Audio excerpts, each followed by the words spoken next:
Jersey's own Zach Gelb. Or maybe it's Pennsylvania. Anyhow, it's one of the two, I'm pretty sure. The Zach Gelb Show continues on Fox Sports 920 The Jersey. All right, welcome back in to the Zach Gelb Show right here on Fox Sports 920 The Jersey. 609-9199-D200 is the number if you want to hop on board with us. UFC 214 this weekend on Saturday in California. It's Manuwa up against Oezdemir. And now joining us is Jimi Manuwa, who's kind enough to hop on board with us right now. Jimmy, it's Zach Gelb here on Fox Sports 920 The Jersey. Appreciate a few minutes. Thanks for the time, and how are you? Good, man. Good. I feel great. Well, thank you so much for coming on. And your nickname is the Poster Boy. Give the listening audience a little background on the nickname, the Poster Boy. When I started, I wanted to be the poster boy of MMA, and we're nearly there. I knew that I was going to be in the UFC the minute I picked up my first set of gloves, and I've given the fans knockout after knockout after knockout, and here we are. Saturday, you're going to get another knockout, and then we'll go from there. Well, I like that confidence, and if you look at your story, it's an unbelievable story.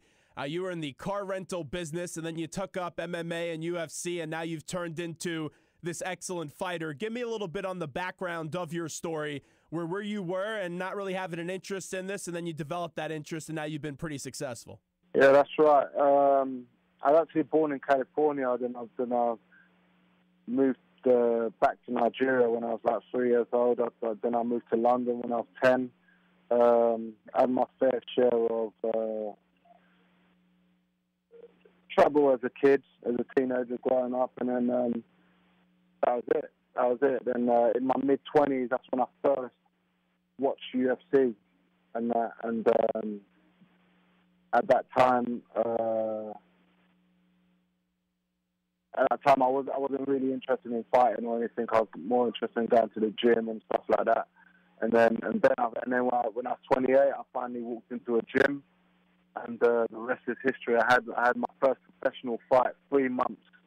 No, almost 3 weeks after first walking into a gym, and then that was it. I haven't looked back since. You mentioned growing up how you were jumping around from school to school, and you also went to jail. How do you explain those times in your life, and how have they made you a better person for where you are today? Those times I was finding my feet as a human being. I was making errors and trying stuff out. And as a kid, you don't know any better, But I used my head and sorted myself out and everything, and that was it really. I wasn't any different from any of the other kids I was rolling with, and that. So that was it. When you look at your career, and we mentioned some of the struggles, and then also just your great rise in this sport from where you were and drawing in that interest and then being the fighter that you are today, when was it that you really knew that, hey, I'm not only having an interest in this, but I'm pretty darn good at this and I could use this as a professional career? Before I had my first fight, when I decided to walk into a gym, I knew I was going to be good.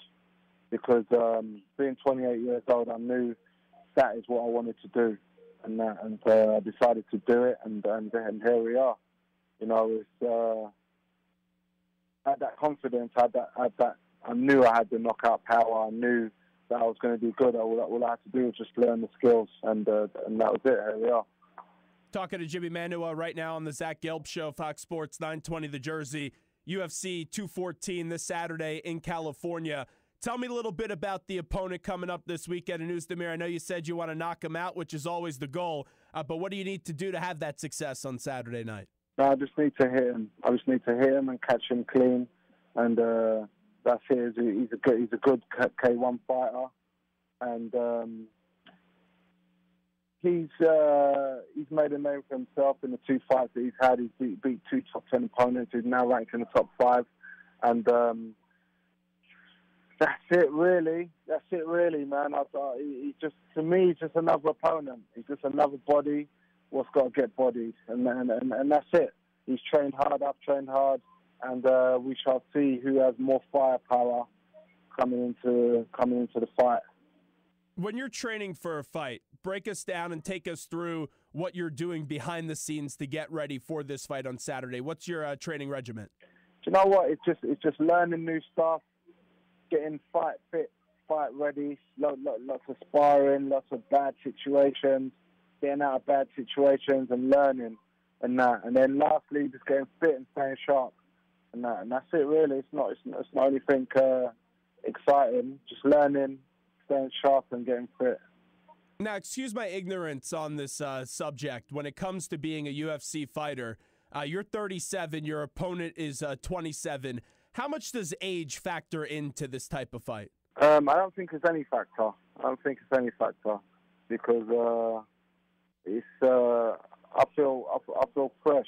I know the way I feel, and I feel fresh. I haven't had any wars in fighting, and I train probably one of the hardest workers in the gym. So age has no factor in this. Now, you talk about that feeling to try to go on out there and have the knockout coming up on Saturday. You've had 2 recent knockouts in your last 2 fights. Describe that feeling for us sitting here at home and talking to you right now, that feeling when you knock someone out and that dream finally comes to fruition. It's like satisfaction. It's like satisfaction that you executed the plan, and that there's no other feeling than going against another man who has trained hard to beat you and beating him. There's no other feeling like that in front of 20,000 people.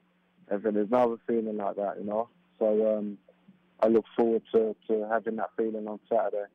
So after you have that feeling on Saturday, after you do some post-fight interviews and you leave the arena, what do you do later that night after a big fight that you win? I call my children on FaceTime straight away to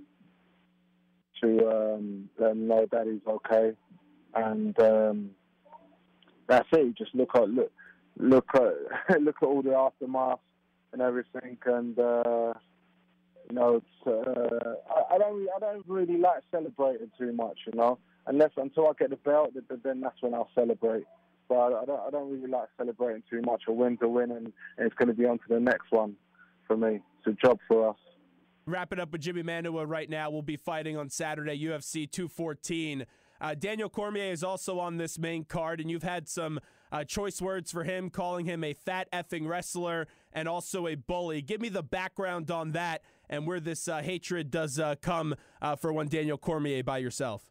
It's not even hatred. I don't have any hatred for him. He's a great fighter. He's a great champion, and that. But I was just responding to how he was acting, and that was it. And I said what I thought of him, and that was it.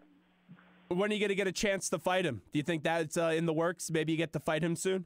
I win Saturday. He wins Saturday. Then I think that's the next fight after that. Okay, sounds good. Jimmy, before we let you run, since this is a hot topic right now, since the UFC world and the boxing world are going to collide with this Mayweather-McGregor fight later on in August, on August 26th. What's your view on the Mayweather-McGregor fight? I think it's a great thing. I think it's a great thing for all the sports, the 2 sports crossing over, and I think that might be the future of entertainment, of sports entertainment, combat sports entertainment.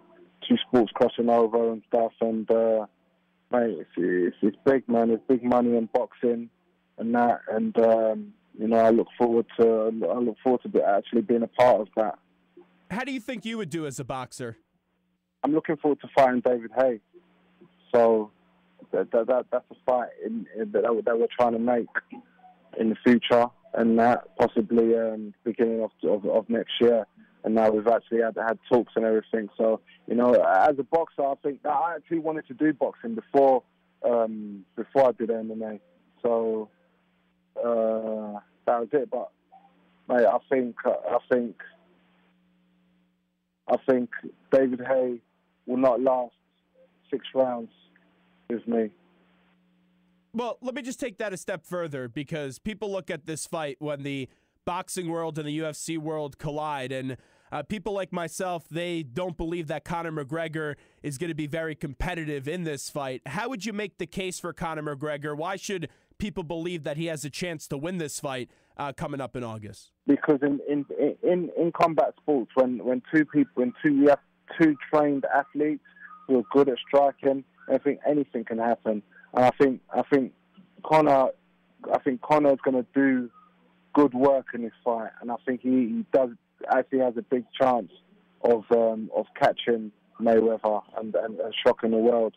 You know, he's just got. I don't think he's got to throw a lot of punches. I think he's got to corner Mayweather and let his hands go. And he's very good at that. He's unorthodox. He's got good footwork, long range, and a whole lot of power. And I think he's got the tools to do the job. Well, Jimmy, hey, we appreciate the time today. Best of luck coming up on Saturday. Kick some ass for us, and we look forward to talking to you down the road. Thanks so much. Thanks very much. Thanks for having me, guys.